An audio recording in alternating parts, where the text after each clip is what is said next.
Kak, kalau cindo yang lain kan harus nikah sama sesama cindo. Nah, kalau kakak gimana? Sebenarnya cindo nikah sama cindo itu kan tujuannya biar anaknya dapat marga. Nah, kalau aku sendiri sih, ya apa aja yang penting seagama gitu, nggak harus cindo juga. Soalnya, buat aku kan sekarang agamaku Islam ya.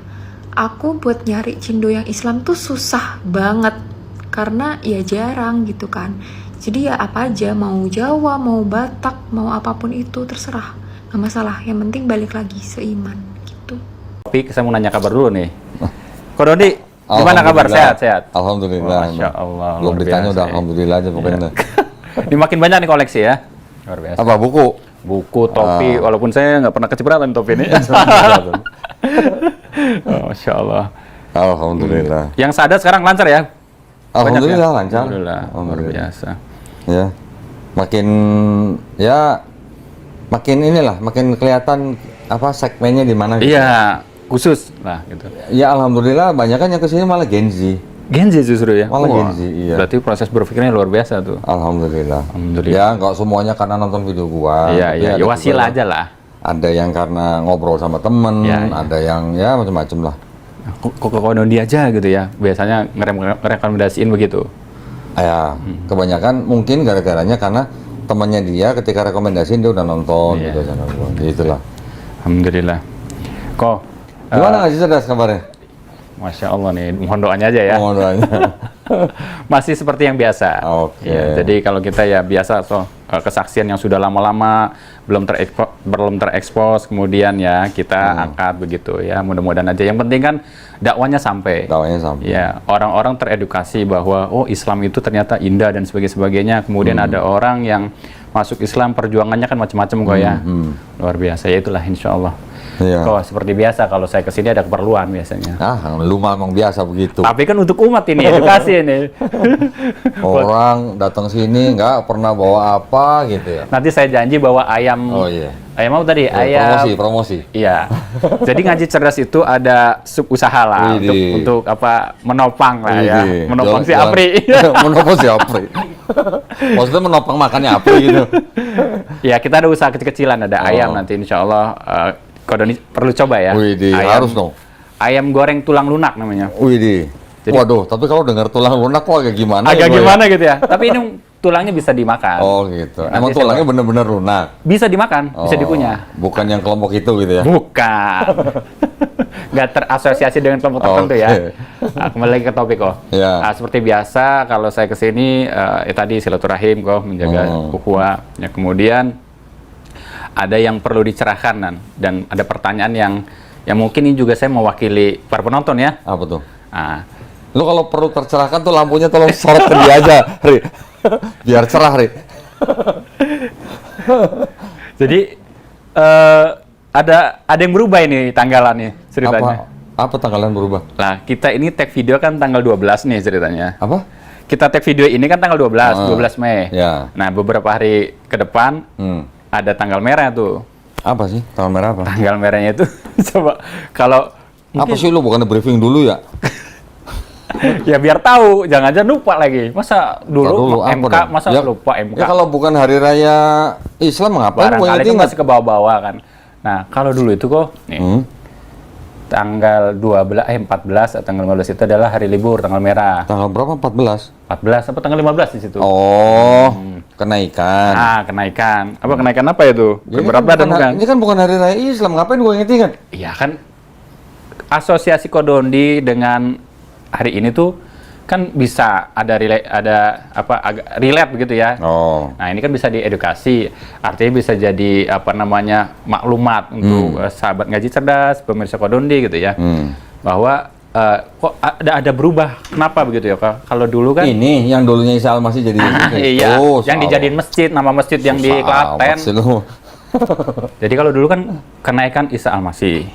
Kemudian saya nggak tahu ya tiba-tiba berubah jadi kenaikan. Wah, nggak tiba-tiba berubah. Ya, Udah. artinya kan Prosesnya udah kira-kira 2 tahun yang lalu lah. ya kalau 2 tahun kan belum lama kok, lama, belum iya. zaman Orde Baru kan. Iya. Nah itu apa bedanya sih sehingga harus dirubah begitu? Ada makna tertentu atau ada arti atau ada maksud tertentu itu bisa dirubah? Gini. Atau gimana pandangan Kodoni coba? Yang saya tahu, yang mengusulkan untuk mengganti nama hari raya tersebut dari kenaikan Isa Al-Masih menjadi kenaikan Yesus Kristus, itu yang mengusulkan memang kalangan Kristen. Oh, Ya, yang mengusulkan. iya, Ya boleh-boleh aja karena itu hari raya mereka. Ya boleh-boleh aja. terserah ya. Tapi ini kalau menurut pandangan gua nih ya, menurut pandangan gua ya, itu bener, Bener, udah bener. kenapa emang? Justru kalau menurut gua sebagai hari rayanya Kristen, yang lebih bener memang kenaikan Yesus Kristus, jangan kenaikan Isa Al-Masih. Biar paham nih, kenapa Lu gitu? nggak nyangka ya jawab gitu ya gue? Ya? Iya, iya.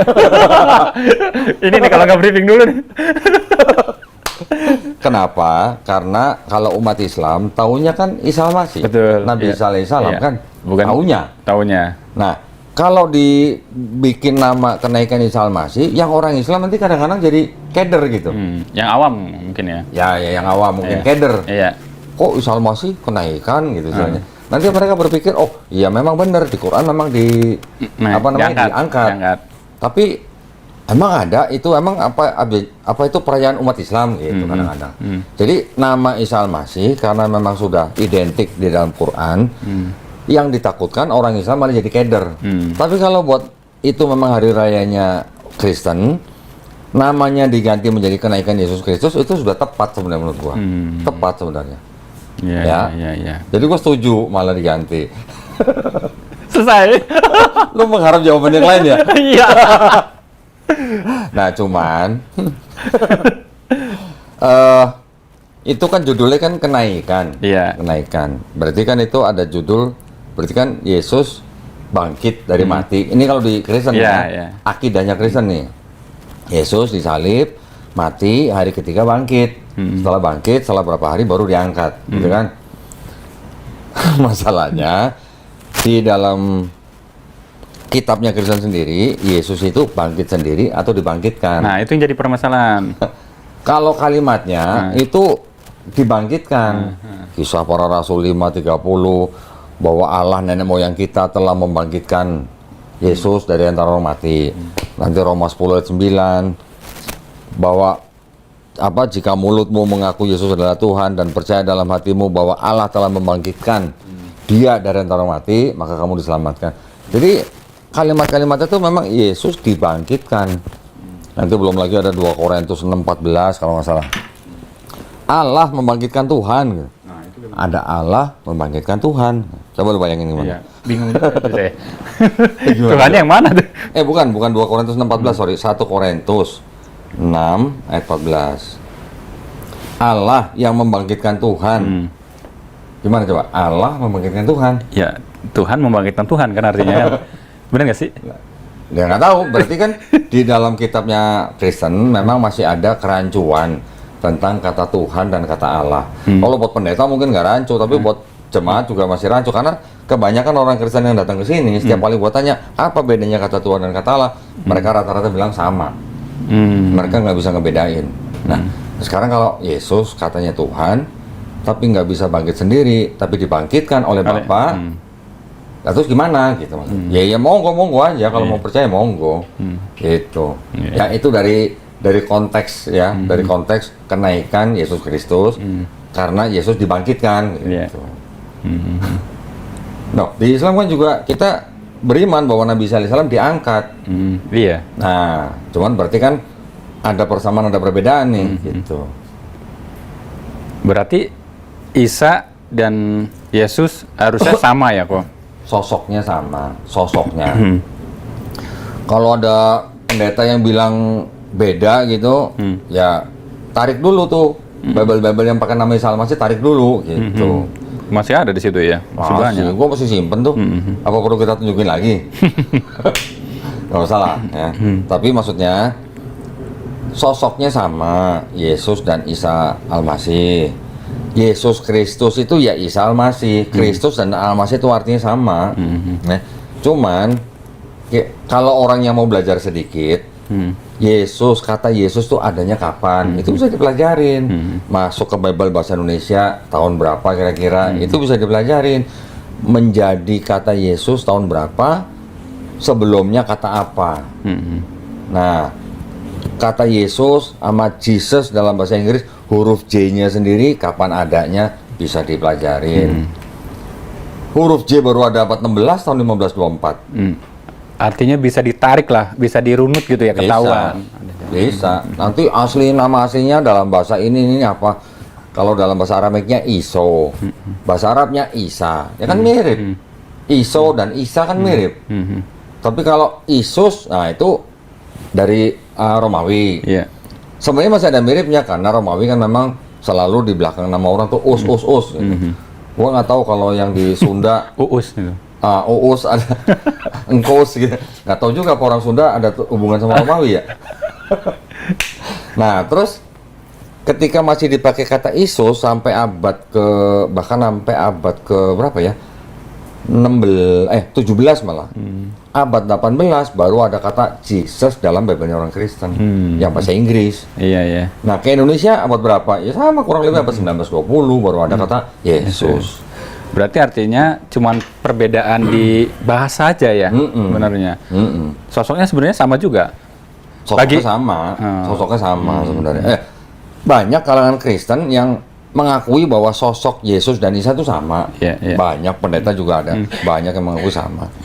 Tapi kalau ada orang Kristen yang bilang Yesus dan Isa itu beda sosoknya, itu karena mereka ingin dibedakan ketika dalam ranah perdebatan. Tapi kalau lagi nginjilin orang-orang di kampung misalnya di desa-desa gitu, mereka kan bilang sama. Mereka kan bawa Bible yang pakai Isa Al-Masih malah. Bahkan ada banyak gereja di Indonesia yang pakai nama Isa Al-Masih. Nah, kalau masjid Isa Al-Masih baru satu ada. Nanti mau bikin lagi insya Allah. Bikin lagi insya Allah. Justru kalau yang nginjilin di pedesaan-pedesaan itu pakai Isa itu supaya nggak terlalu terlihat ya. Ya, supaya mudah diterima oleh kalangan Islam. Oke kok. Itu. Semua denominasi nggak kenaikan Isa Al-Masih itu sepakat begitu kok? Sepakat apa? Ya ada kenaikan Isa Al-Masih. Oh, kalau boleh dikatakan ya hampir semua denominasi Kristen sama. Mereka percaya Yesus diangkat. Cuman kalau diangkat ke langit atau ke sorga, nah beda. Ini beda lagi. Ada beberapa tafsiran. Perbedaan ayat lah. Kalau yang di Markus 16-19, Yesus diangkat dalam bahasa Yunaninya itu uranon atau uranion gitulah. Lupa gua. Uranon apa ya. Itu yang di Markus 16 ayat 19. Bentar. 16 ayat 19. Di ayat itu kalau bahasa Indonesianya diterjemahkan menjadi kata sorga. Okay. Tapi kalau dalam bahasa aslinya itu kalau nggak salah uranon. Bentar ya, ini gua buka nih. Bible Hub, Markus. Ini ada perbedaan penerjemahan lah. Markus 16 ayat 19. Kalau di sini dari kata aslinya itu uranon. Artinya? Ya, uranon itu langit sebenarnya. Oh, langit berarti ada yang langit, ada yang surga. Ya, jadi kalau Markus 16 ayat 19, kata aslinya uranon yang artinya langit, tapi diterjemahkan jadi sorga. Tapi kalau di ayat lain, misalnya di mana tadi? 1 Korintus kalau nggak salah, 1 Korintus 12 ayat 4. Di sini pakai bukan ding. 2 Korintus kalau nggak salah. 2 Korintus 12 ayat 4. Nah, kalau yang di 2 Korintus 12 ayat 4 itu kata aslinya paradeson. Paradeson itu paradise atau firdaus. Firdaus surga. Nah, itu diterjemahkan menjadi surga. Jadi agak beda nih. 2 Korintus 12 ayat 4. Nah, kalau yang di 2 Korintus 12 ayat 4 kata paradeson itu diterjemahkan menjadi firdaus. Kalau yang di Markus 16-19 kata uranon yang artinya sebagai langit diterjemahkan menjadi sorga. Nanti ada lagi yang lain, misalnya Lukas Lukas 23 and 43. 23 43. Di sini ada kata-kata juga Firdaus. Bahasa aslinya juga Paradeson. Desa. Nanti ada di Wahyu 2 ayat 7 juga gitu. Wahyu 2 ayat 7. Ini juga Taman Firdaus. Itu juga dari Paradeson. Jadi ada kata Paradeson diterjemahkan menjadi Firdaus, tapi ada kata Oranon yang harusnya langit diterjemahkan jadi sorga. Di surga. Berarti masih ada perbedaan ya di kalangan mereka Ya, sendiri. jadi mungkin mereka maunya Yesus maksudnya masuk surga gitu. gitu ya. Bukan di langit gitu. Kan mau turun lagi padahal kan. Nah, lu nggak nanya persamaan dan perbedaannya apa? Iya. Saya nanya sekarang persamaan dan perbedaannya apa kok? Ngopi dulu. Nih, Promo dulu, promo. Ngomong-ngomong, saya lagi ngopi. Ini namanya coffee latte dari TSA Catering. Oh, TSA Kitchen, sorry, bukan TSA Catering. Kitchen. TSA Kitchen. Yang punya seorang mualaf, namanya Tesalonika Sadat di sini. Ada di sini, Masya Allah. Ya. Nanti ada videonya di sini mana? Nah, jadi kalau yang mau pesan catering boleh cari Ya. di IG. Iya. TSA Kitchen. Gitu. TSA Kitchen. TSA ini mungkin dari ini kali ya, apa namanya? Tesalonika kali ya. Iya, nama dia nih singkatan. Dikokop pakai gelas. Udahlah, gini. Nggak ada cangkir lagi kan? Iya. Oke, kalau kita bahas tentang persamaan dan perbedaan kisah Yesus Kristus atau Nabi Isa alaihissalam tentang diangkat atau turun, itu persamaan dan perbedaannya gini. Kristen dan Islam sama-sama percaya bahwa Yesus Kristus atau Isa Al-Masih sudah diangkat, ya. Di Islam kita juga percayanya Nabi Isa alaihissalam itu ada di langit kedua. Kalau di Kristen tadi ada yang langit tapi diterjemahin surga dan sebagainya. Terus kedua agama ini juga sama-sama percaya bahwa Yesus Kristus atau Isa Al-Masih ini nanti akan turun lagi. Bedanya, kalau yang di Kristen Yesus Kristus ini diangkat setelah mati 3 hari, dia disalib, ya setelah disalib kemudian dikubur, hari ketiga bangkit katanya. Baru setelah berapa hari kemudian diangkat, itu pun ada perbedaan. Ada yang 7 hari, ada yang sampai 40 hari, baru diangkat. Tapi kalau di Islam, Nabi Isa alaihissalam diangkatnya sebelum peristiwa penyalipan. Beda di situ, Perbedaannya, ya. gitu ya. Ini masalah perbedaan diangkatnya. Terus perbedaannya lagi, nanti di Kristen mereka percaya Yesus Kristus akan turun lagi sebagai hakim yang adil, juga sebagai Tuhan yang akan mengadili semua manusia katanya. Kalau di Islam kita percaya Nabi Isa alaihissalam nanti akan turun lagi, tetap sebagai hakim yang adil, tapi tugasnya dia membunuh Dajjal, mematahkan salib, membunuh babi, dan menghapus jizyah. Ya. Kalau urusannya salib dan babi, urusannya sama siapa? Tahu nggak? Salib sama babi. Ya. Sama siapa? Siapa dong menurut lo? Kalau salib sama babi? Orang Kristen. Nah, jadi bisa jadi dua tugas yang akan dilakukan oleh Nabi Isa alaihissalam ini adalah urusan yang dengan Kristen. Artinya apa? Artinya kalau mematahkan salib, membunuh babi, artinya apa? Bisa jadi itu diartikan membantah fitnah Kristen bahwa dia adalah Tuhan. Gitu. Oh, oke. Ya. Urusannya salib sama babi kan? Iya. Itu perbedaannya. Kalau di Kristen, Yesus turun lagi memimpin kerajaan 1000 tahun dan seterusnya. Gitu. Kalau di Islam, kebanyakan pendapat para ulama adalah dia akan hidup beberapa tahun di bumi dan dia akan meninggal di bumi. Gitu. Nanti akan dibangkitkan bersama dengan orang-orang lain pada hari kebangkitan. Gitu. Itu bedanya. Itu kita cuma ngomongin tentang pengangkatan dan akan turun laginya, ya. Belum termasuk persamaan dan perbedaan di dalam kisah sebelum pengangkatan itu. Gitu. Panjang lagi tuh. Ya, ringkasnya begini aja. Kalau di Kristen, Yesus lahir di kota Bethlehem. Kalau di Quran, Nabi Isa alaihissalam lahirnya di sebelah timur Yerusalem. Ya, tidak disebutkan kotanya, hanya disebutkan ciri-cirinya, tempatnya tanah yang rendah dan banyak pohon korma. Kalau kita lihat timurnya Yerusalem di tanah yang rendah dan banyak pohon korma, itu kota Jericho. Mungkin nggak jauh lah dari situlah, ya. Itu memang menjadi tempat yang paling rendah di daerah situ.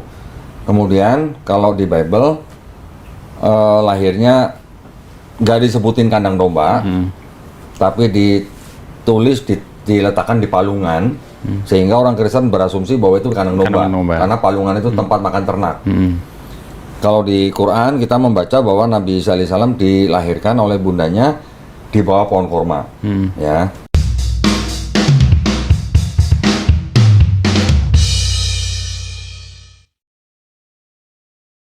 Assalamualaikum warahmatullahi wabarakatuh. Alhamdulillahirrabbilalamin. Wassalatu wassalamu ala rasulillah. Saya Donitan bersama Lasnas Dewan Dakwah mengajak para donatur yang budiman untuk berpartisipasi dalam acara kurban yang insya Allah akan diadakan pada tanggal 27 Mei 2026 di 2 titik. Ya, pemotongan kurban akan dilaksanakan di kampus Ikhwan dan Akhwat Sekolah Tinggi Ilmu Dakwah Muhammad Nasir yang berlokasi di Tambun, Bekasi dan juga di Cipayung, Jakarta Timur.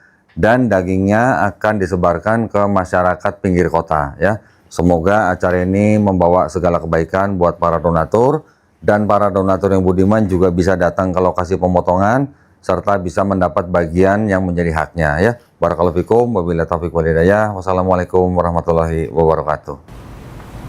Terus kalau di Kristen, di Bible diceritakan Yesus juga mempunyai banyak mujizat, ya kan? Menyembuhkan orang buta, membangkitkan orang mati. Sama di Quran juga ada menyembuhkan orang sakit atau buta, terus membangkitkan orang mati. Juga di Bible ada mujizat yang memberi makan 4.000 atau 5.000 orang. Ini soalnya ada perbedaan angka nih. Di Quran juga ada kan, menurunkan makanan dari langit, ada kan? Terus apalagi? Tapi di Bible ada Yesus merubah air jadi anggur. Ya, di Quran nggak ada. Nah, kalau yang merubah air jadi anggur nih, bisa jadi ini adalah adopsi cerita dari Dionysus, dewa anggur. Dionysus itu anaknya dewa Zeus gitu. Karena apa? Karena di dalam Bible salah satu gospelnya Yohanes itu menyadur novelnya orang yang bernama Euripides. Euripides hidup di abad ke-5 sebelum Masehi yang menulis novel tentang Dionysus dewa anggur anaknya dewa Zeus gitu. Ya, ini persamaan dan perbedaan kita harus tahu nih. Di Bible tidak disebutkan bahwa Yesus bisa bicara pada waktu masih bayi. Kalau di Quran Nabi Isa alaihissalam bisa bicara ketika masih bayi. Ada dokumen di luar Bible namanya Gospel Infancy, Gospel of Thomas.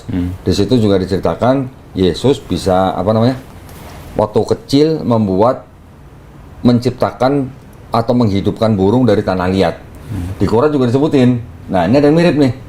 Tapi di cerita yang di Gospel Infancy, Gospel of Thomas itu banyak juga yang berbeda dengan Quran gitu. Ya, macam-macam. Nanti di sini ada menghidupkan anak kecil dan sebagainya lah. Ya, itu perbedaan-perbedaan. Nah, bedanya lagi kalau di Quran, di Bible, Yesus punya bapak tiri namanya Yusuf. Di Quran nggak ada. Ya, Maryam tidak punya suami. Kalau yang di Bible, Maryam di Matius bilang di peristri, di Lukas bilang masih tunangan. Nah, itu masalah mereka lah internal. Jadi kurang lebih itu persamaan dan perbedaannya tentang Yesus Kristus atau Isa Al-Masih. Walaupun ada perbedaan, tapi boleh dikatakan sosoknya tetap sama, sosoknya. Hanya perbedaan cerita atau perbedaan kisah atau perbedaan perspektif antara Bible dan Quran. Itu aja. Iya. Ya, sekarang kalau mau dibilang beda, ada berapa orang yang lahir dari perawan suci kalau begitu? Kira-kira di seluruh dunia yang kita tahu. Kira-kira berapa? Nggak ada. Nah, kan sangat-sangat sedikit gitu loh. Iya.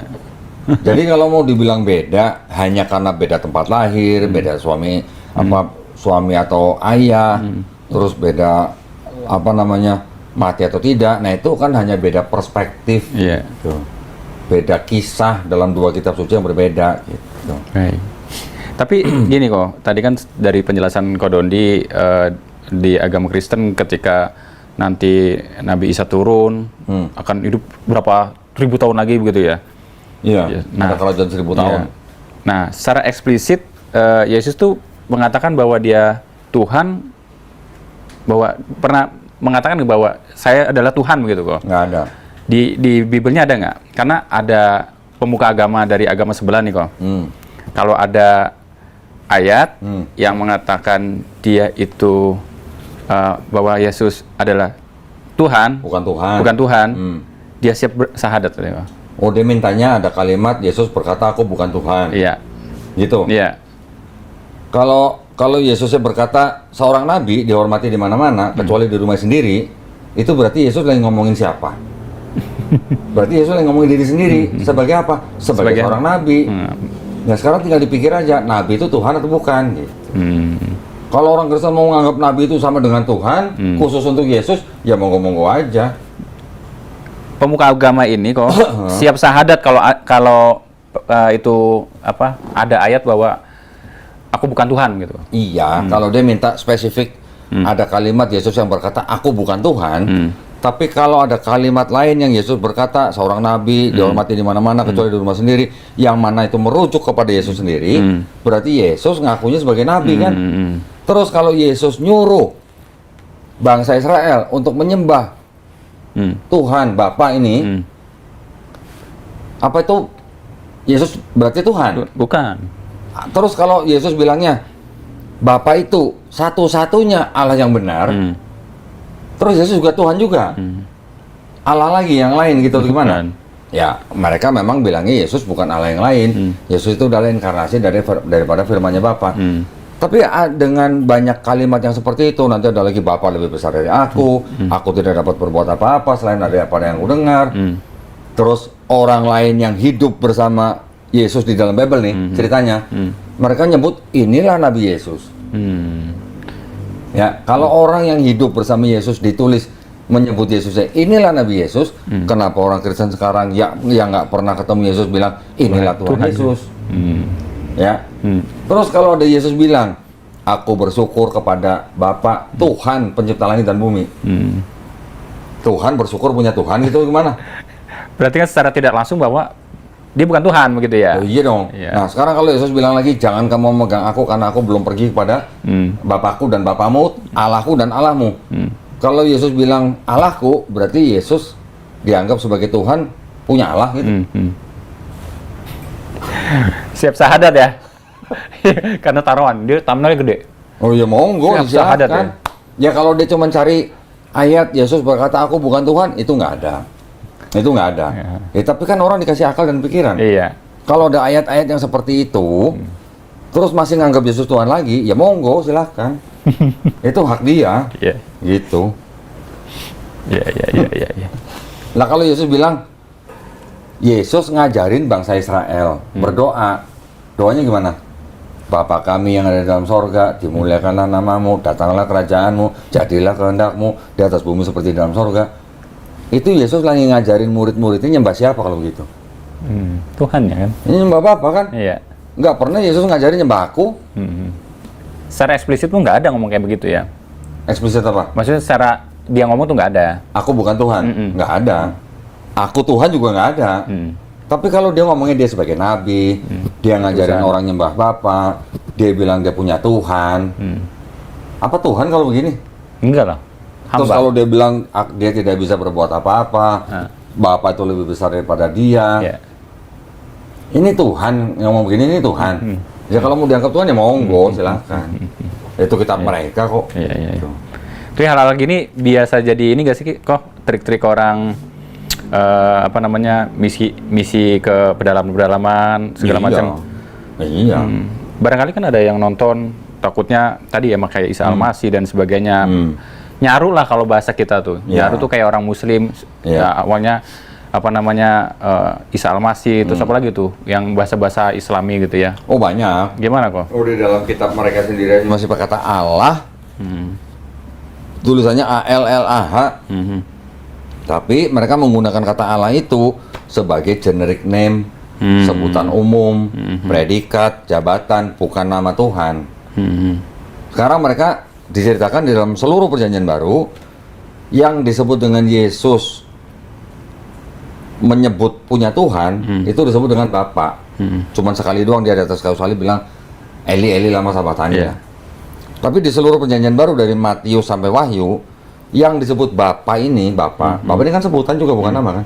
Bapa ini namanya siapa juga nggak ditulis di seluruh perjanjian baru. Nggak ada namanya Bapa itu siapa gitu, nggak ada.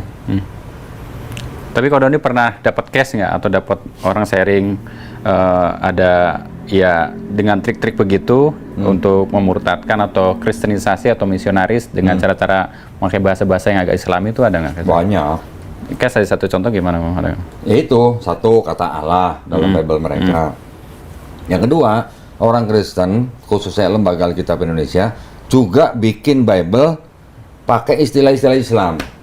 Ya. Sampai sekarang? Ada tuh.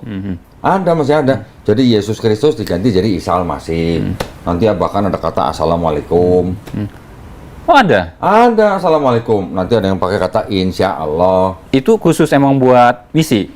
Atau, Iya. oh ada khusus? Iya. Oh. Itu khusus yang buat dibagi-bagi orang Islam. Tuh, hati-hati. Ya. Masih ada kok? Ada. Serius? Mau lihat? Lu mau lihat? Pakai Assalamualaikum, serius? Iya. Itu denom apa kok? Atau dari Katolik kah, Protestan kah, atau apa gitu? Protestan. Oh, Protestan. Protestan. Oke, Assalamualaikum. Bentar. Lagi bongkar koper dulu ya. Bongkar koper dulu nih. Jadi ngerjain. Lu ngerjain aja nih. Penasaran soalnya pakai Assalamualaikum kok. Assalamualaikum. Iya kan. Ya kita kan orang di daerah, di pedalaman supaya tidak, apa namanya, supaya waspada lah kok.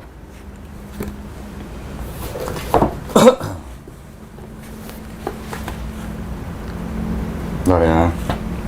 Protestan. Dapat dari mana kok itunya? Ada aja beli cari lah. Sebentar. Gua nggak tahu ya apa cuman gua, tapi setelah tahu kalau syarat masuk Islam itu bukan cuman ngucap 2 kalimat syahadat, itu tuh bikin gua merinding asli. Gini deh, kalian pernah nggak sih waktu kecil dulu, itu tuh kalian ada momen di mana kalian harus ngafalin 2 kalimat syahadat, entah itu bareng orang tua kalian atau mungkin sama guru kalian di sekolah. Sampai diulang-ulang terus tuh. Asyhadu alla ilaha illallah wa asyhadu anna muhammadar rasulullah. Terus sampai kalian tuh benar hafal mati artinya apa. Nah, secara nggak langsung kalian tuh yang udah Islam dari lahir pernah kepikiran nggak sih kok kita nggak pernah ada momen ya dimana kita harus ngucapin 2 kalimat syahadat itu di depan ustadz langsung, atau misalkan kita masuk masjid terus kita harus ngucapin ucapan syahadat itu buat nandain kalau kita nih emang benar-benar udah Islam lahir dan batin. Tapi kalau orang-orang yang non muslim justru harus banget gitu ngelakuin itu. Mereka datang ke masjid terus mereka ngucapin kalimat syahadat di depan ustadz, dan mohon maaf nih, maaf banget ya, bahkan ada juga nih orang non-muslim yang masuk Islam, tapi itu cuma buat syarat doang. Mereka pengen nikah misalkan, nikah sama si A, sama si B.